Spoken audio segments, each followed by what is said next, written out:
Hello hello hello hello hello, सबको मेरा प्रणाम नमस्कार। क्या हाल चाल है? उम्मीद करते हैं बढ़िया होंगे और अपने पठन पाठन में पुरजोर तरीके से लगे भिड़े पड़े होंगे। चलो तो चलते हैं हम लोग अपनी कक्षा की ओर। ध्यान से समझने की चेष्टा कीजिएगा। पहला प्रश्न आपके स्क्रीन पर है। कहता है मनुष्यों की छोटी आंत में मौजूद अंकुरों विलय की कुछ विशेषताएं नीचे दी गई है। ये बहुत पतली दीवार से लगी हुई उंगलीनुमा संरचना है।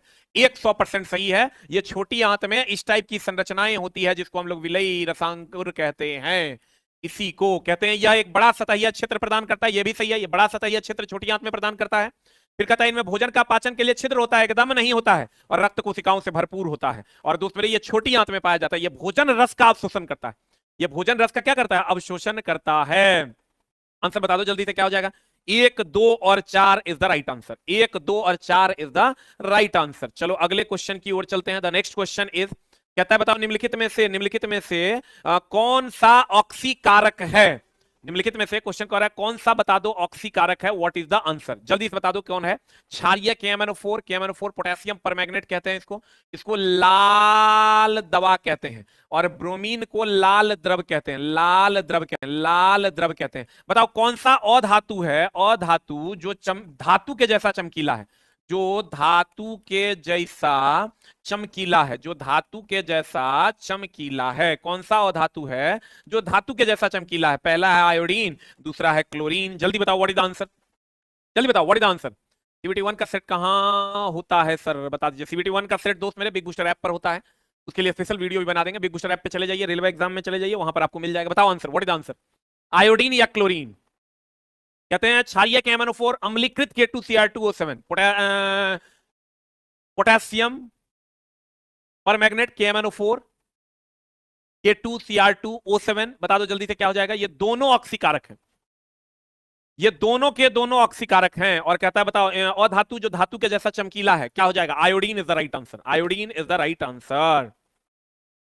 अगला बता दो क्या होता है मायोपिया के संदर्भ में। जब ये मायोपिया दे दे, ध्यान से देखो, मायोपिया। मायोपिया बोले तो निकट दृष्टि दोष। निकट दृष्टि दोष, दृष्टि दोष एक बार जरूर देख लीजिएगा। निकट दृष्टि दोष, इसका उपचार है अवतल लेंस। कौन लेंस दोस्त मेरे?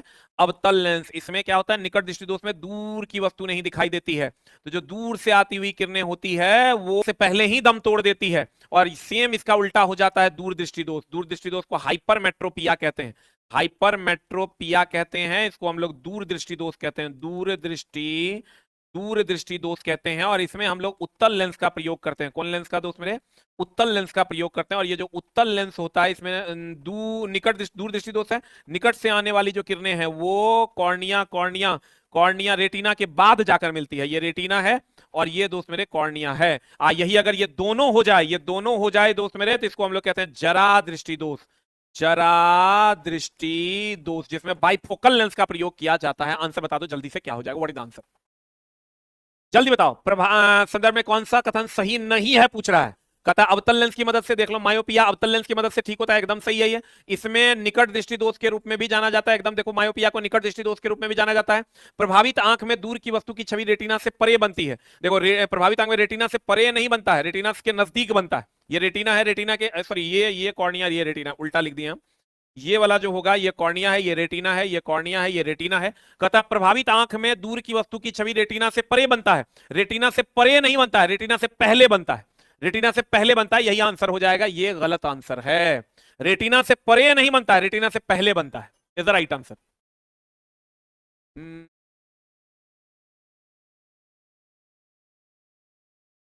दोस्त मेरे कभी कुछ पूछ देता, कभी किसी से कम, कभी किसी से ज्यादा। तो कम ज्यादा सोच के एग्जाम हॉल में नहीं जाना है। कभी भी कुछ भी पूछ सकता है।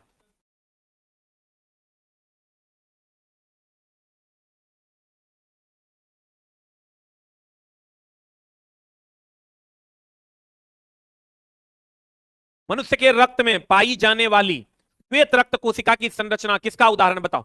श्वेत रक्त कोशिका किसका उदाहरण है? मनुष्य के रक्त में श्वेत रक्त कोशिका किसका उदाहरण है? एक कोशिकीय का उदाहरण है। और WBC जो होता है श्वेत रक्त कोशिका, श्वेत रक्त कोशिका WBC व्हाइट ब्लड सेल्स की अगर हम बात करें तो ये इसका आकार अनियमित होता है। रोग प्रतिरोधक क्षमता के लिए ये जरूरी होता है। मनुष्य जो है अगर कह देगा मनुष्य क्या है, मनुष्य क्या है? मनुष्य बहुकोशिकीय जीव है। अमीबा कह देगा, अमीबा क्या है? अमीबा एक कोशिकीय जीव है। उत्तक से अंग बनता है, अंग से शरीर अंग तंत्र बनता है। अंगतंत्र बनता है और अंगतंत्र से शरीर बनता है, और ये जो उत्तक है ये बनता है कोशिका से। ये उत्तक किससे बनता है दोस्त मेरे? कोशिका से। इसीलिए शरीर की सबसे सूक्ष्मतम भाग को क्या कहते हैं? कोशिका कहते हैं। कोशिका से बनता है उत्तक, उत्तक से अंग, अंग से अंगतंत्र, और अंगतंत्र से बनता है शरीर। पानी पानी पानी पानी। सर तैयारी बहुत अच्छा है, एग्जाम में कंसंट्रेट कैसे करें? ये सोचो ही मत कि एग्जाम है, ये सोचो कि हम ऐसे ही टेस्ट देने जा रहे हैं। बहुत ज्यादा हेक्टिक करोगे दोस्त मेरे तो दिक्कत हो जाएगा। कोशिका से उत्तक, उत्तक से अंग, अंग से अंगतंत्र, अंगतंत्र से शरीर। और ये हमेशा ध्यान रखिएगा दोस्त मेरे, बहुकोशिकीय जीव में मनुष्य हम लोग आते हैं, एक कोशिकीय जीव में अमीबा आ गया। अगला बताओ, वह प्रक्रिया जिसमें पिघली धातु नोजल के द्वारा जल के वाष्प या वायु को में बाधित की जाती है, बताओ किसको कहते हैं? जल्दी बता दो, व्हाट इज द आंसर? जल्दी बताओ व्हाट इज द आंसर।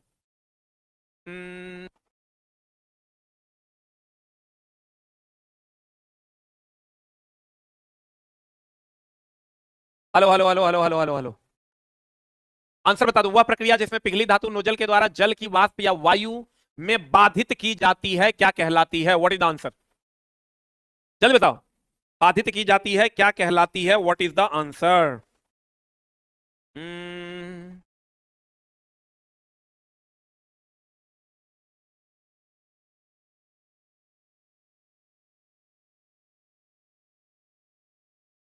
जल्दी बताओ व्हाट इज द आंसर?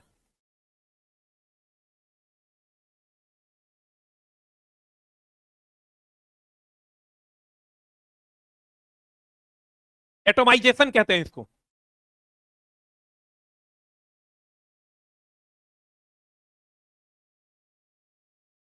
जल्दी बताओ, एटोमाइजेशन कहते हैं, और ये जो एटोमाइजेशन है ये बर्नौली के सिद्धांत पर आधारित है। बर्नौली और आर्किमिडीज से क्वेश्चन पूछ रहा है, बर्नौली के सिद्धांत पर आधारित है। बर्नौली के सिद्धांत पर आधारित है। इसको एटोमाइजेशन कहते हैं दोस्त मेरे। इलेक्ट्रोलाइसिस विद्युत अपघटन हो गया। विद्युत अपघटन अभिक्रिया का उदाहरण है H2O, जब टूट जाएगा और H plus plus OH minus में बदल जाएगा। प्रकाशीय अपघटन की अगर बात करोगे, प्रकाशीय अपघटन की बात करोगे दोस्त मेरे, प्रकाशीय अपघटन होता है जब सिल्वर ब्रोमाइड या सिल्वर क्लोराइड प्रकाश की उपस्थिति में, प्रकाश की उपस्थिति में Ag plus plus Br minus में टूट जाता है। टूट जाता है कहां से? यहां से ना।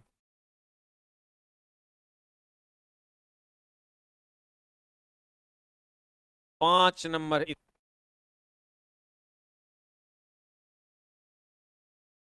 Hello hello hello hello hello, बताओ संवहनी पौधों में पानी किससे ऊपर जाता है? जल्दी बताओ। पानी ऊपर जाता है जाइलम टिश्यू के द्वारा, पेरेनकाइमा के द्वारा। पेरेनकाइमा क्या करता है? प्रकाश संश्लेषण में मदद करता है। एकदम चला उत्तक देख के जाना। ग्राफ से क्वेश्चन आ रहा है, बताओ तो चला ये ग्राफ किस चीज का क्वेश्चन? ये वेग, वेग समय ग्राफ जब सीधी रेखा में जाता है तो ये क्या है? ये एक समान वेग है, ये एक समान वेग है। जिसको ग्राफ में दिक्कत है कल वाला वीडियो देख लेना, कल सुबह सुबह मिल जाएगा।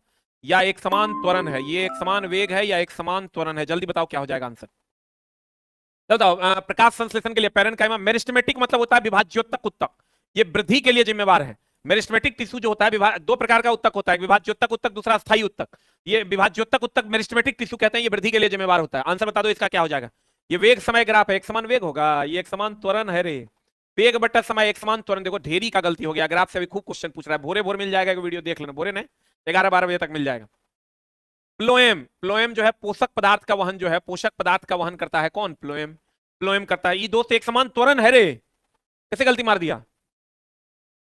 अगला बता दो क्या हो जाएगा? What is the answer? इसका आंसर बताओ। कहते हैं उष्मागति का कौन सा नियम कहता है कि बिना किसी बाह्य कारक की सहायता से कम ताप वाली वस्तु से उच्च ताप वाली वस्तु में स्थानांतरण नहीं होगा? ये दूसरा नियम कहता है कि जब भी उष्मा का प्रवाह होगा, ये दूसरा नियम कहता है मशीन की दक्षता, मशीन की दक्षता 100% से कम होती है। मशीन की दक्षता 100% से कम होती है। मशीन की दक्षता की अगर हम बात करें 100% से कम होती है। पहला नियम कहता है किसी वस्तु को दी गई उष्मा से वो दो काम करता है, अपने आंतरिक ऊर्जा को बढ़ाता है, दूसरा बाह्य कार्य करता है। शून्यवान नियम कहता है कि अगर अगर अगर ए का ताप बी के ताप के बराबर तथा बी का ताप सी के ताप के बराबर, तो ए का ताप सी के ताप के बराबर होगा। ये हो जाएगा दूसरा नियम। तीसरा नियम है ये नहीं है, तीसरा नियम है ये नहीं है, तीसरा नियम है ये नहीं है।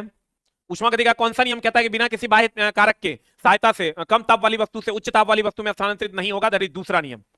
दूसरा नियम इज द राइट आंसर। अगला बता दो क्या हो जाएगा? किसी ईंधन के 1 किलोग्राम के पूर्ण दहन से प्राप्त ऊष्मा को क्या कहते हैं? उस ईंधन का ऊष्मीय मान कहते हैं, और इसका मात्रक होता है किलो जूल प्रति किलोग्राम। और ज्वलनांक तो जलने के लिए तापीय चालकता। अब देखो सबसे अधिक ऊष्मीयमान जो होता है वो हाइड्रोजन गैस का होता है, हाइड्रोजन गैस का होता है 150 किलो जूल पर ग्राम। और कोयला की अगर बात करोगे, कोयला की, तो सबसे, अगर कार्बन प्रतिशत की बात करोगे, सबसे ज्यादा होता है एंथ्रासाइट में, उससे कम बिटुमिनस, उससे कम लिग्नाइट, उससे कम पीट में होता है। सबसे ज्यादा होता है कार्बन प्रतिशत एंथ्रासाइट, उससे कम बिटुमिनस, उससे कम लिग्नाइट, सबसे कम पीट में होता है। कोयला, कार्बन का प्रतिशत एंथ्रासाइट, बिटुमिनस, लिग्नाइट और पीट। जल्दी से बता दो आंसर।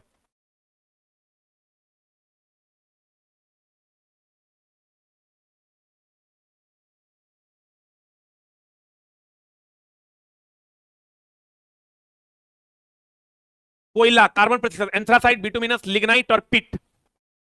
1 किलोग्राम ईंधन के जलने से जो ऊष्मा प्राप्त होती है उसे उस ईंधन का ऊष्मीयमान कहते हैं। बताओ, जब रात में प्रकाश की तीव्रता कम होती है तो प्रकाश किसके द्वारा सूचित होता है? सलका, यानी होता है क्षण कोशिका। ये शंकु कोशिका है। देखो, आंख की अगर हम बात करें तो ये सबसे बाहर वाला भाग जो होता है ये कॉर्निया होता है, जो क्वेश्चन पूछता है। कॉर्निया का उपयोग नेत्रदान में करते हैं। कॉर्निया का उपयोग किसमें करते हैं? नेत्रदान में करते हैं। इसके ये पीछे वाला भाग जो होता है इसको हम लोग कहते हैं रेटिना। रेटिना, रेटिना का उपयोग फोटोग्राफिक फिल्म में करते हैं। इसमें प्रतिबिंब बनता है वास्तविक। वास्तविक, इसका रेटिना पर जो प्रतिबिंब बनता है दोस्त मेरे, ये कैसा प्रतिबिंब बनता है? ये बनता है वास्तविक। हेलो हेलो हेलो, रेटिना की अगर हम बात करें, रेटिना की अगर हम बात करें तो इसमें प्रतिबिंब बनता है वास्तविक, उल्टा, वास्तविक, उल्टा और वस्तु से छोटा। इसी में दो प्रकार की कोशिकाएं होती है, एगो क्षण और एगो शंकु। क्षण कोशिका प्रकाश की तीव्रता के लिए जिम्मेवार है और शंकु कोशिका प्रकाश के रंग के लिए जिम्मेवार है।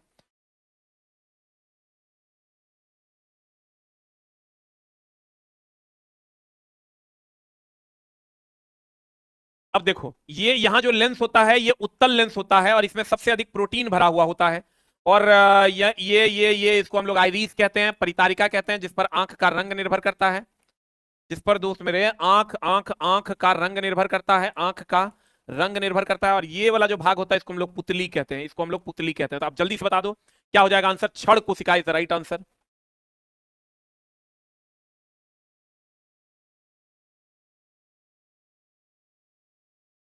हो गया। अब जल्दी से, शंकु कोशिका प्रकाश के रंग के लिए जिम्मेवार है और कलर ब्लाइंडनेस में यही होता है। लेंस कौन सा होता है दोस्त मेरे आंख में? उत्तल लेंस होता है। लेंस कौन सा होता है? उत्तल लेंस होता है। अगला अगला अगला बता दो क्या हो जाएगा आंसर। कार्य करते समय, कार्य करते समय डैश के प्रभाव के कारण मशीन के कार्य आउटपुट और इनपुट कम हो जाता है, घर्षण प्रभाव के कारण। घर्षण को हम लोग क्षयकारी बल भी कहते हैं, घर्षण को क्षयकारी बल भी कहते हैं। घर्षण को, घर्षण घर्षण में कम करने के लिए हम लोग स्नेहक का उपयोग करते हैं। घर्षण गति का विरोध करता है, गति का विरोध करता है। और घर्षण, घर्षण बल के द्वारा किया गया कार्य जो होता है वो ऋणात्मक होता है, ऋणात्मक होता है। और ये हमेशा ध्यान रखना दोस्त मेरे, भार और द्रव्यमान में अंतर पूछता है। भार और द्रव्यमान में अंतर जो है पूछा जाता है, एकदम बढ़िया से देख लो। भार W बराबर होता है mg, ये बदलता रहता है, बदलता रहता है। और ये हमेशा नियत रहता है, ये हमेशा नियत रहता है। इसका ऐसा ही मात्रक है न्यूटन, इसका ऐसा ही मात्रक है kg। इसका ऐसा ही मात्रक न्यूटन है, इसका ऐसा ही मात्रक kg है। और इसका मान हर जगह बदलते रहता है। और अगर पृथ्वी पर आओगे तो W बराबर होता है mg, और चंद्रमा पर जाओगे तो W बराबर होता है mg या बटा 6। mg बटा क्या होता है? 6 होता है। पृथ्वी पर होता है mg, चंद्रमा पर mg बटा 6 हो जाता है। और भार का मान mg होता है या बदलते रहता है, न्यूटन इसका मात्रक है। और द्रव्यमान नियत रहता है और ये कभी नहीं बदलता है, इसका मात्रक किलोग्राम है। घर्षण बल क्षयकारी बल है, स्नेहक देकर कम कर सकते हैं, और यह गति का विरोध करता है। घर्षण बल द्वारा किया गया कार्य ऋणात्मक होता है। हो गया। इतने में से कुछ भी दोस्त मेरे पूछा जा सकता है।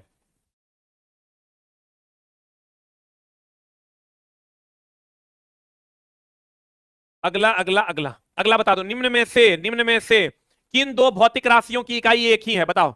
बल और उत्क्षेप बल की इकाई सेम है। चाल और वेग, वेग और चाल का सेम है, मीटर पर सेकेंड। उसके बाद बल और भार का सेम है, बल और भार का सेम है, न्यूटन। कार्य, ऊर्जा, ऊष्मा, इस सब का मात्रक है जूल। संवेग, आवेग, संवेग, आवेग, इस सब का मात्रक है केजी, मीटर पर सेकेंड। और एक चीज और ध्यान रखना, आपेक्षिक घनत्व, आपेक्षिक घनत्व, आपेक्षिक घनत्व, आपेक्षिक आर्द्रता, आपेक्षिक आर्द्रता, आर्द्रता, विकृति, विकृति, घर्षण गुणांक, घर्षण गुणांक और आवर्धन, इस सब का मात्रक और बीमा नहीं होता। इसका मात्रकहीन और बीमाहीन है, मात्रकहीन मात्रकहीन एंड विमाहीन है, मात्रकहीन और विमाहीन है, ये सब के सब मात्रकहीन और विमाहीन है।